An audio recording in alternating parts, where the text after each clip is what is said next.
Assalamualaikum warahmatullahi wabarakatuh. Selamat malam teman-teman jamaah sekalian yang dimuliakan Allah.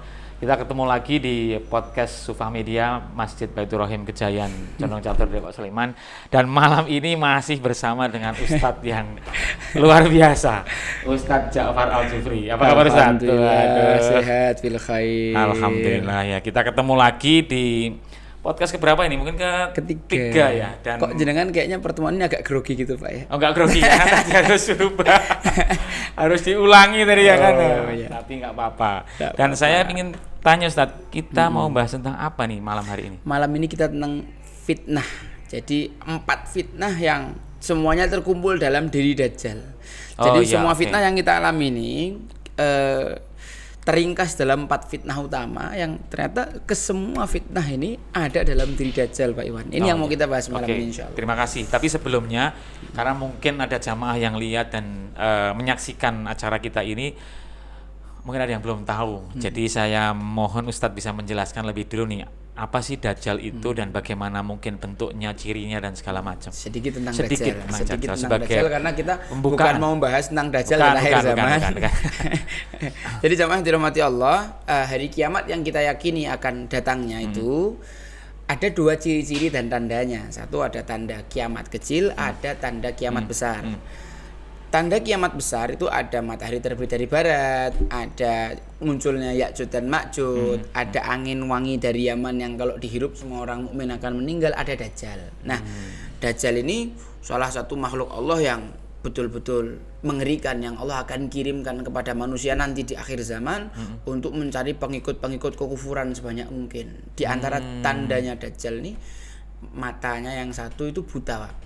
Matanya yang satu buta, kemudian di atas keningnya sini ada tulisannya kaf fa ro kafir. Yang mana si Dajjal ini dia memiliki beberapa sifat-sifat ketuhanan. Dia bisa menghidupkan orang mati, kemudian membunuh dengan sadis, kemudian dia bisa menumbuhkan tanaman yang mati, menyuburkan satu perkebunan, atau sebaliknya dia bisa mematikan, menggersangkan satu daerah, menurunkan hujan, keluar air dari tangannya. Sangat luar biasa mengerikan. Di tangan kanannya ada api, dan kirinya ada air. Siapa yang milih apinya Dajjal maka dia masuk surganya Allah. Yang milih airnya Dajjal dia akan masuk nerakanya Allah Subhanahu wa taala. Ini fitnah yang paling luar biasa, Pak. Makanya kan kita setiap tasyahud itu kan kita doa kan. Berapa kali sehari kita doa itu, Allahumma inni a'udzubika min adzabil qabri wa min adzabi jahannam wa min fitnatil mahya wal mamat wa min syarri fitnatil masiihid dajjal. Karena memang Dajjal ini fitnah yang sangat luar biasa.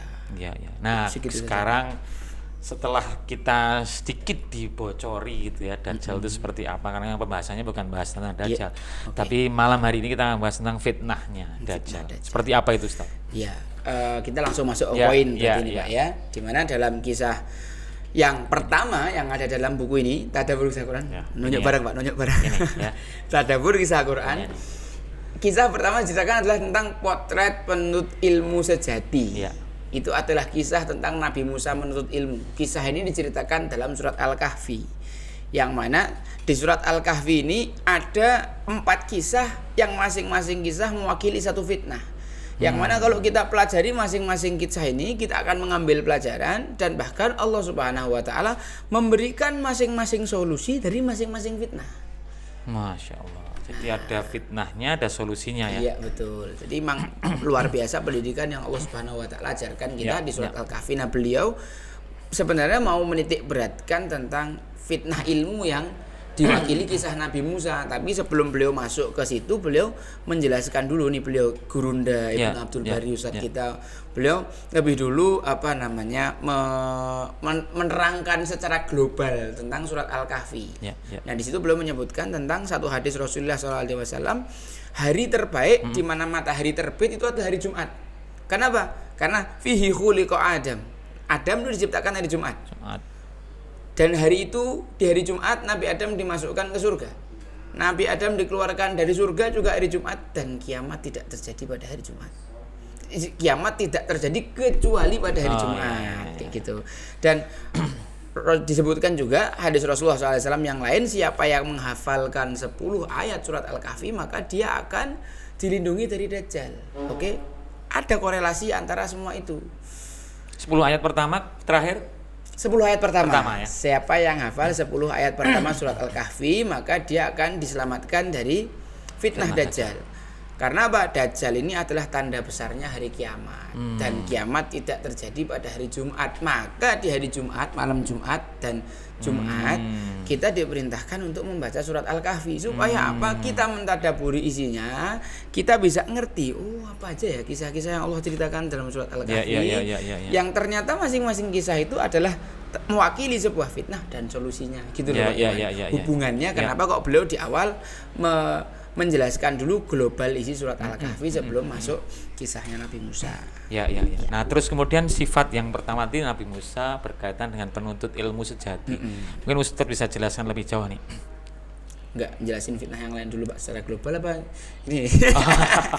Saya pinginnya langsung ya. Langsung Oke. Ilmunya dulu. Ini menarik, langsung aja. Berarti nanti bagi jamaah yang ingin mempelajari lebih detail dan runtut, silahkan baca sendiri kitabnya. Ini jangan-jangan jenengan sengaja biar jamaah penasaran baca sendiri bukunya. Oh ya harus. Ya oke. Kita masuk langsung pada pertanyaan itu.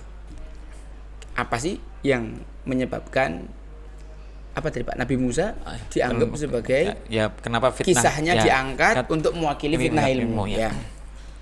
Jamaah sekalian dirahmati Allah Subhanahu wa taala, dimanapun Anda berada, bahwasanya salah satu fitnah yang disebutkan dalam surat Kahfi itu kan yang pertama adalah fitnah iman. Ya.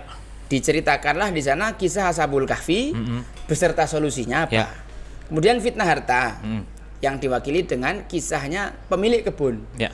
Kemudian fitnah ilmu. Ternyata ilmu itu juga ada fitnahnya. Di sinilah Allah cerita tentang Nabi Musa. Dan fitnah kekuasaan, di situ Allah cerita tentang Dzulqarnain sebagai orang yang pernah sangat berkuasa di muka bumi. Nah, ternyata orang yang memiliki ilmu itu juga rawan terkena fitnah. Seperti pohon itu semakin tinggi, semakin besar anginnya, Pak.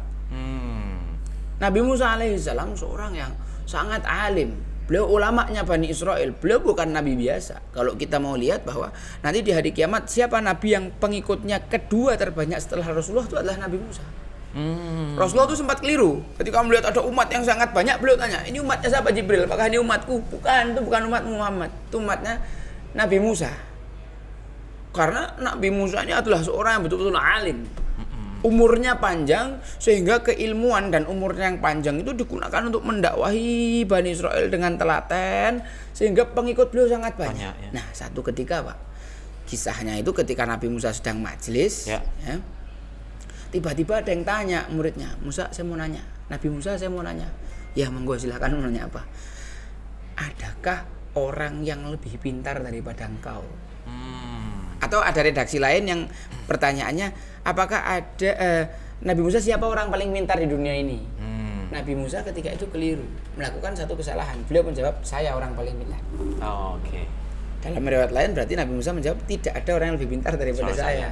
Nah, padahal Allah Subhanahu wa taala sudah tetapkan di dalam kitabnya bahwa wa fawqa kulli dzi ilmin alim, di atas yang berilmu ada lagi yang lebih berilmu. Di sini Nabi Musa keliru. Nabi Musa terpleset. Nabi Musa berlaku sombong, merasa beliau yang paling pintar. Sedangkan para nabi itu kalau melakukan satu kekeliruan atau kesalahan langsung ditegur sama Allah Subhanahu wa taala. Itulah hakikat dari para nabi yang mempunyai sifat maksum. Sedangkan kita enggak, Pak. Keliru cari sendiri kekeliruanmu, silahkan muhasabah gitu kan. Kalau nabi enggak, para nabi begitu keliru langsung ditegur sama Allah Subhanahu wa taala. Nah, ketika Nabi Musa ditegur sama Allah Subhanahu wa taala karena kesalahan yang Nabi Musa perbuat, maka Nabi Musa mengatakan satu perkataan yang sangat luar biasa, Allah abadikan dalam surat Al-Kahfi. Perkataannya begini. Wa idz qala Musa li fatahu la abrahu hatta ablugha majma'al bahrain aw amdiya hukuba. Ketika Musa berkata kepada fatanya, pelayannya, pembantunya, Yusha bin Nun, namanya Yusha bin Nun, la abrahu, aku tidak akan berhenti, aku akan terus berjalan hatta ablugha majma'al bahrain, sampai aku bertemu tempat pertemuan dua lautan, au amdiya hukuba, atau aku akan berjalan hukuban. Para ulama tafsir Ibnu Abbas menyebutkan bahwa hukuban itu perjalanan 1 tahun jalan kaki, Pak. Hukuban itu tafsirnya adalah berjalan kaki selama 1 tahun. Bahkan dalam riwayat lain Uqbah itu jalan kaki 80 tahun. Masya Allah. Jadi ketika Nabi Musa terfitnah atas ilmunya, merasa takabur atas banyaknya ilmu yang beliau punya, beliau merasa alim, merasa menjadi paling alim, Allah tegur.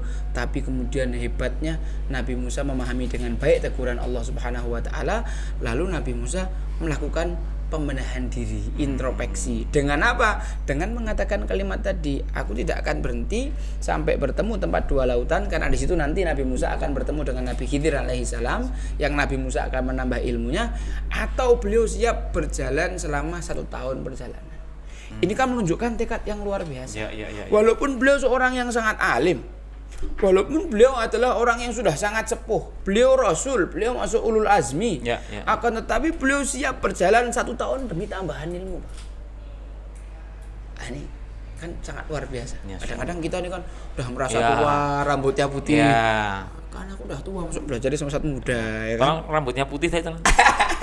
Ya enggak, saya enggak nyindir-nyindir Pak. Enggak, saya hitam nih, gajinya pakai gaji hitam ini. Enggak, banyak kok Pak. Para orang tua di luar sana tuh kayak gitu loh. Merasa, wah aku kan sudah tua, aku udah umurku udah sekian, aku udah mungkin titelnya, statusnya. Itu menghalangi seorang dari ilmu. Padahal Nabi Musa umurnya ratusan tahun loh. Tapi tetap semangat. Kayak gitu Pak.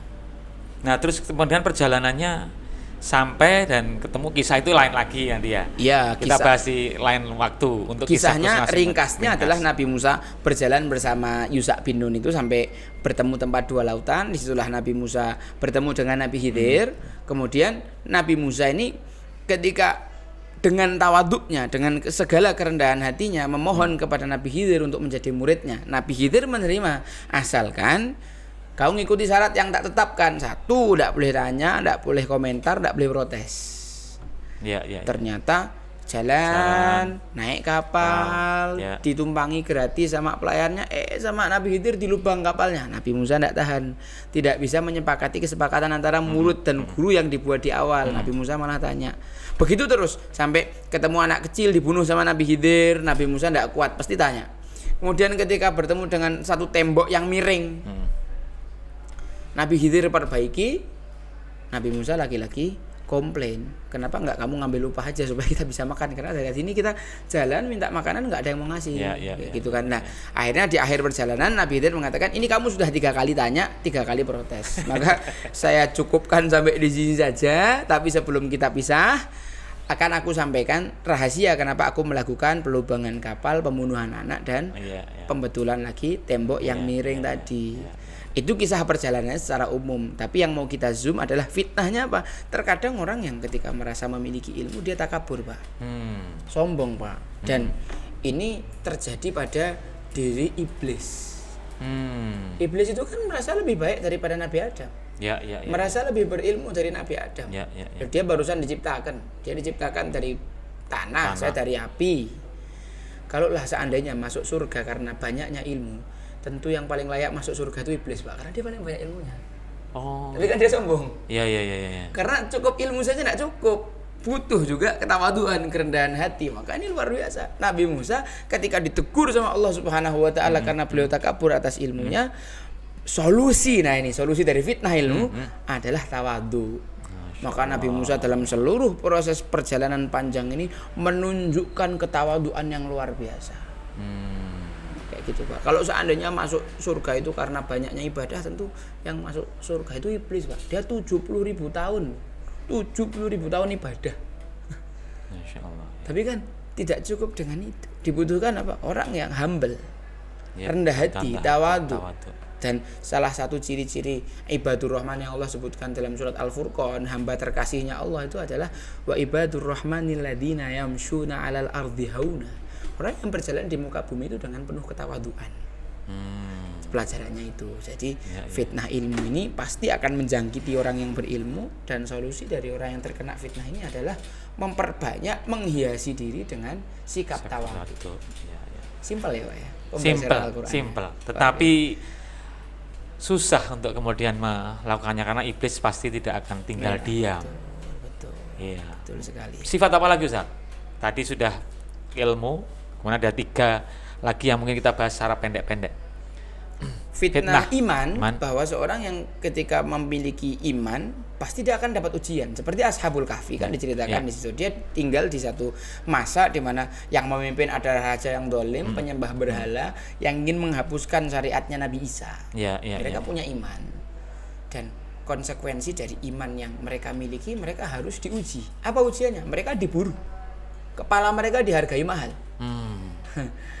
Dan kemudian solusi yang Allah berikan dalam kisah itu adalah memilih teman yang baik, memilih lingkungan yang baik merupakan solusi untuk menjaga keimanan. Satu sama lain sebenarnya saling terkait, Pak. Kemudian yang kedua, fitnah harta, kan di situ diceritakan dalam kisah kedua dalam surat Al-Kahfi bahwa si pemilik kebun ini merasa, saya orang kaya, saya bebas melakukan apapun. Kan banyak yang orang dengan kekayaannya dia melakukan semaunya sendiri, Pak.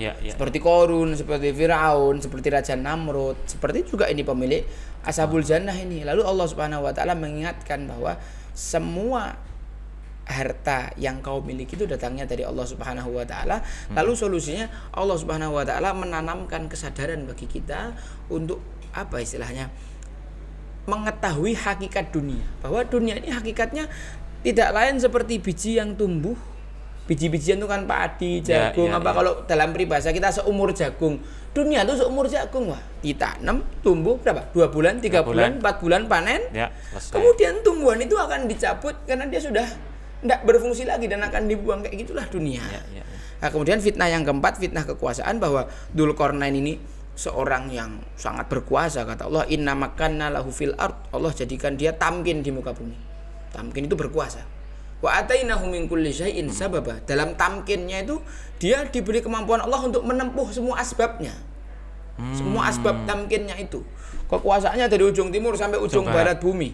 Dia bisa membangun tembok besar terbuat dari besi dan tembaga, dilebur sedemikian rupa dengan, Masya Allah, berarti kan keilmuan beliau dalam arsitektur, fisika, dan lain sebagainya sangat luar biasa. Tembok yang membentengi antara dunia manusia dengan dunia Ya'juj dan Ma'juj. Al-Kahfi bicara tentang hari kiamat. Hari kiamat salah satu tandanya akan datangnya Ya'juj dan Ma'juj. Dzulqarnain ada hubungannya dengan itu. Dialah yang membangun tembok besar itu. Tapi dengan kekuasaan yang dia miliki, dia katakan, qala hadza rahmatun min rabbi, ini adalah rahmat dari Tuhanku. Fa idza jaa waqtu rabbi ja'alahu dakka. Kalau datang janji Tuhanku, ini akan dihancurkan.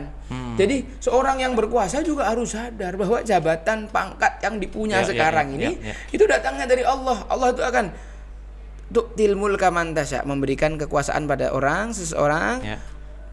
Wa tanzi'ul mulka mimman tasya, mencabut kekuasaan dari orang. Wa tu'izzu man tasya, akan memberikan izzah, kehormatan, kekuatan kepada seseorang. Atau wa tudhillu man tasya, menghinakan. Sekarang banyak para pemimpin negara yang pongah dengan kebodohannya mereka, seperti Makroni yang menghina Rasulullah Shallallahu Alaihi Wasallam. Pongah sekali dia tidak sadar bahwa kekuasaan yang dia berikan, yang dipunyai dia itu dari Allah Subhanahu Wa Taala. Macam-macam berani main-main sama agama Islam bisa dicabut, itu gampang banget kan. Akhirnya begitu diboikot, ngerengek-rengek, minta dibeli lagi barang-barangnya. Mudah sekali bagi Allah. Nah kayak gitu, Pak. Solusinya apa dari Ustadz? Ilmu sudah, solusinya ada di surat Al-Kahfi. Kalau yang lain-lain, fitnah yang lain? Di surat Al-Kahfi juga, di masing-masing kisahnya itu. Jadi kisahnya itu sendiri solusi, Pak. Aku punya iman nih misalkan, dan nanti aku akan ngadepi fitnah. Bagaimana sikapku? Ya kita bersikap seperti para Ashabul Kahfi. Mereka berlari menyelamatkan keimanannya, mereka memegang teguh keimanannya, mereka melakukan ikhtiar untuk menyelamatkan keimanannya. Tapi walaupun mereka ikhtiar, mereka siap kalau seandainya mati demi mempertahankan keimanan. Bukankah kisah itu adalah solusi yang nyata, yang praktis untuk bisa kita amalkan? Nah ini kalau kembali kepada fitnah kisah, artinya kisah dalam Al-Quran, ini pentingnya ya kita semua selalu mentadaburi kisah dalam Al-Quran. Nah kita di setiap hari Senin malam ini kan mencoba untuk memberikan kisah-kisah dalam Al-Quran, menyampaikan kisah dalam Al-Quran supaya para jamaah sekalian, teman-teman sekalian yang menyaksikan sekarang secara live maupun nanti ketika video ini disebarluaskan, itu menjadi semakin tertarik untuk mendalami, memahami kisah-kisah dalam Al-Quran yang tidak, Ustaz Jawar pernah menyebutkan pada waktu itu, semua kisah dalam Al-Quran itu sama, nggak ada yang berubah kan. Tapi kisah ini untuk anak-anak relevan. Anak-anak ya bisa dipakai, orang dewasa bisa dipakai, orang tua juga bisa dipakai. sholihul likulli makan wa zaman. Cocok untuk semua tempat dan kondisi ya. dan zaman. Nah, itu pentingnya kita semua untuk kemudian terus mendadaburi kisah dalam Al-Qur'an. Ustadz, sebagai penutup, ada pesan apa yang Ustadz ingin sampaikan berkaitan dengan 4 fitnah Dajjal ini, dan kemudian tadi kisah dalam surat Al-Kahfi, terus kemudian ada solusi yang diberikan di surat Al-Kahfi itu, mungkin sebagai kesimpulan penutup ya. Saya menekankan di titik fitnah ilmu. Tadi saya katakan bahwa Nabi Musa terfitnah atas ilmunya, kemudian solusi yang Allah berikan tawadhu. Sebenarnya saya kalau bedah kisah ini tuh panjang sekali, Pak. Majelis saya setiap ba'da subuh itu kan dari ba'da subuh langsung sampai 6:30. Itu sudah berpuluh-puluh pertemuan, kisah ini kita bahas saja belum rampung-rampung. Tapi paling tidak ringkasannya, kalau kita paham betul kisah di balik ayat ini, kita akan menyadari bahwa Nabi Musa itu ketika menuntut ilmu tidak peduli usianya, karena waktu itu usianya Nabi Musa sudah sangat tua. Kemudian menuntut ilmu itu tidak peduli jarak tempuh. Banyak di antara kita yang masjid cuma 5 menit dari rumahnya, tapi keberatan datang mengikuti majelis ilmu, Pak. Bahkan ilmu itu di HP-nya. Akan tetapi apa yang dipakai di HP-nya itu, apakah betul-betul ilmu yang dibuka? Nabi Musa menyontohkan kepada kita, beliau di usia setua itu, selemah itu, beliau mencari seorang pengawal, pelayan untuk menemani beliau bersafar, melakukan perjalanan jauh yang melelahkan demi ilmu. Orang yang mau menuntut ilmu juga harus siap berlelah-lelah. Dan ilmu didatangi, Pak, bukan mendatangi. Nabi Musa bukan manggil Nabi Khidir, "Woi Khidir, Nabi kamu sini. Aku kan Rasul, aku kan ulul azmi." Bukan. Kamu muda sini gitu, enggak ya? Iya, Pak, beliau yang datang kayak gitu kan. Kemudian Nabi Khidir Nabi, Nabi Musa Rasul. Artinya ketika seorang berderajatnya itu lebih tinggi, derajatnya dia lebih tinggi, tidak ada salahnya dia belajar pada yang derajatnya lebih rendah. Usianya lebih tinggi, tidak peduli, tidak masalah dia belajar sama yang lebih muda. Kemudian juga penuh tawadhu, menuntut ilmu juga harus sabar. Dan yang paling penting nanti adalah ketika seorang mau menuntut ilmu tidak boleh menyelisihi perintah guru. Saya di rumah tahfidz Baitur Rahim Gejayan ini mengajarkan kepada santri bahwa kalian harus betul-betul takdim dan menghormati guru. Kalian tidak boleh menyelisihi perintah guru. Bahkan barusan maghrib ini saya ajari anak-anak 3 poin, Pak. Kalau salim sama guru itu pakai hidung sama pakai mulut, karena itu bentuk adab. Kalau pakai batuk namanya bukan cium tangan, tapi batuk tangan, Pak. Kalau pakai pipi bukan cium tangan, pipi tangan. Kemudian saya ajarkan ke mereka, kalau ustadznya duduk, kamu berdiri. Kalau kamu mau salim sama ustadz, kamu harus ikut duduk dan sama rendahnya sama ustadz itu baru kamu salim. Jangan masa kamu sambil berdiri nyalim ustadz. Dan yang terakhir saya ajarkan juga kepada mereka, supaya ilmu itu masuk kan perlu adab juga sih. Nabi Musa sangat beradab pada Nabi Khidir. Saya ajarkan yang ketiga kepada anak-anak bahwa kalau kamu habis salim sama ustadz, jangan langsung berdiri, apalagi jalan ke arah depan. Kamu mundur dulu 3 langkah baru kamu berdiri. Atau saya melihat contoh yang sangat luar biasa di depan mata saya, sampai saya merasa tidak punya ilmu, karena saya tidak merasa punya adab. Saya di pondok sekian tahun, tapi ketika melihat contoh para habaib, mereka satu sama lain yang sudah lulusan Yaman. Tarim, mereka salim, atau artinya bertemu dengan habib yang lebih tua, sopannya luar biasa, tawaduknya betul-betul luar biasa. Kepalanya itu ditaruh di bawah gurunya. Kemudian ketika selesai hajatnya sang habib tua itu disampaikan, jalannya mundur, Pak. Jalannya mundur. Betul-betul sopan. Saya malu betul. Saya malu betul di pondok kok enggak sampai seperti itu. Wong adabnya sama guru aja seperti itu, enggak mungkin kan dia menyelisihi perintah gurunya. Dari sikap tidak mungkin dia menyelisihi. Betul. Adab Nabi Musa mengatakan kepada Nabi Khidir dengan penuh kesopanan. Allah pilih bahasa yang paling sopan. Hal attabi'uka, bolehkah aku berkhidmat mengikutimu menjadi pelayanmu supaya engkau mengajarkan kepada saya ilmu. Sekarang kita banyak penuntut ilmu tapi arogan. Hanya datang ke majelis ilmu untuk membandingkan ilmu satu dengan yang lain, mencari fatwa yang membenarkan hawa nafsunya. Nah, orang kayak gini tidak akan dapat berkahnya ilmu. Betul, cuma ngetes ustadznya. Wah, kira berilmu habis itu ditinggal. Kita menghormati Ustadz itu bukan karena ilmunya. Kalau kita menghormati ustadz karena ilmunya, nanti kita dapat ustadz lain yang lebih berilmu, kita tidak menghormati yang sebelumnya. Padahal kita sekarang ini bisa ngaji sekarang kan karena guru Iqra kita dulu. Walaupun beliau ilmunya cuman kayak gitu, level anak SD. Tapi kan kita harus menghormati beliau. Kenapa? Karena kita sejauh ini pondasi yang kita injak, anak tangga yang kita injak adalah mereka. Maka tidak punya akhlak, tidak punya adab kok. Santri tidak sopan sama guru. Masya Allah ya. Baik Ustadz, terima kasih sekali. Sebagai penutup ingin saya sampaikan bahwa tidak ada mantan Ustadz, tidak ada mantan guru. Betul. Semua orang yang sudah memberikan atau membuat kita menjadi seperti ini, Ustadz seperti ini, saya seperti itu, ya guru-guru kita semua yang harus wajib kita muliakan. Hanya dengan itu maka ilmu kita menjadi bisa bermanfaat, berkah. Bisa terus mengalir dan menjadi amal jariah bagi kita semua.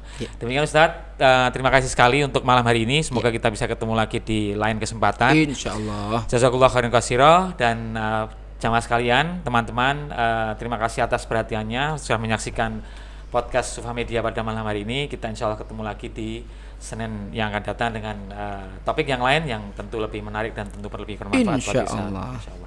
Demikian, wabillahi taufiq wal hidayah. Wassalamualaikum warahmatullahi wabarakatuh. Waalaikumsalam warahmatullahi wabarakatuh.